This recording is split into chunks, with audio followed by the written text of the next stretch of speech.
Halo, kita, sorry. Jadi malam hari ini, aku akan bacakan beberapa tulisan dari buku Utuh Tapi Tidak Cemara. Aku mulai dari kata pengantar. Ini bukunya. Ini adalah buku ketigaku.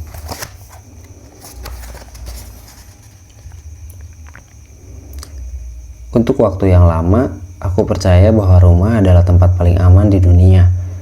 Tempat di mana tawa tak perlu ditanya dari mana asalnya dan pelukan datang tanpa harus diminta. Akan tetapi, semua terasa asing. Dan yang utuh ternyata banyak menyimpan luka di dalamnya. Buku ini lahir dari reruntuhan itu. Dari ruang kosong yang tak pernah penuh. Dari suara-suara kecil dalam kepala yang lama dibiarkan diam. Dari tangis yang hanya didengar sendiri.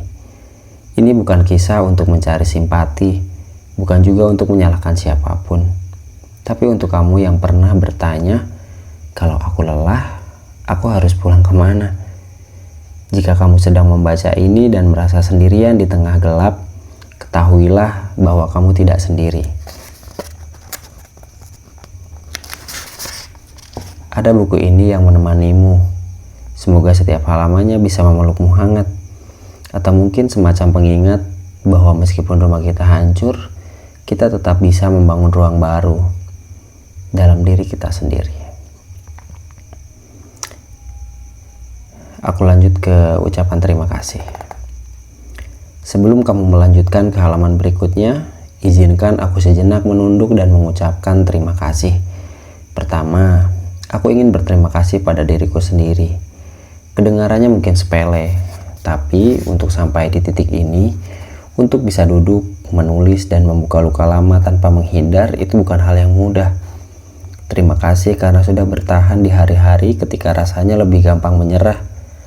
Untuk semua versi diriku yang pernah menangis diam-diam, pura-pura kuat di tengah keramaian dan tetap melangkah meski tak tahu harus kemana.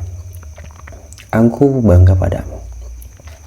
Kedua, aku ingin mengucapkan terima kasih pada orang-orang yang sempat hadir di hidupku dan memberiku ruang untuk menjadi lemah. Untuk kamu yang mendengarkan tanpa menghakimi, yang hadir tanpa banyak kata, yang memeluk dengan diam, dan kadang cukup memahami tanpa banyak tanya. Meski sebentar, kehadiranmu memberi aku nafas yang cukup untuk bertahan satu hari lagi. Untuk teman-teman seperjalanan yang juga tumbuh dari keluarga yang tidak sempurna, yang hidupnya juga pernah berantakan karena pertengkaran, perceraian, atau kehilangan peran rumah. Terima kasih karena sudah saling menguatkan. Saat aku menulis ini, aku sadar kita tak perlu rumah yang sempurna untuk bisa saling mendengarkan. Lalu untuk keluargaku sendiri, walaupun kita mungkin tidak saling memahami seutuhnya, aku tetap berterima kasih. Karena dari segala luka yang muncul, aku belajar banyak hal. Tentang kekuatan, tumbuh, bahkan tentang bagaimana rasanya mencari arti rumah. Dan terakhir, untuk kamu yang sedang membaca buku ini, aku memang gak kenal siapa kamu. Tapi percayalah, kamu penting. Terima kasih banyak, karena dengan membaca buku ini, kamu sedang mendengarkanku. Dan itu lebih berarti dari yang bisa kuungkapkan dengan kata. Semoga di antara halaman-halaman ini, kamu menemukan potongan dari dirimu yang hilang. Semoga setelah halaman terakhir tertutup, kamu tahu, meski jalan kita berbeda, kita tak pernah benar-benar sendirian. Terima kasih sudah tetap hidup.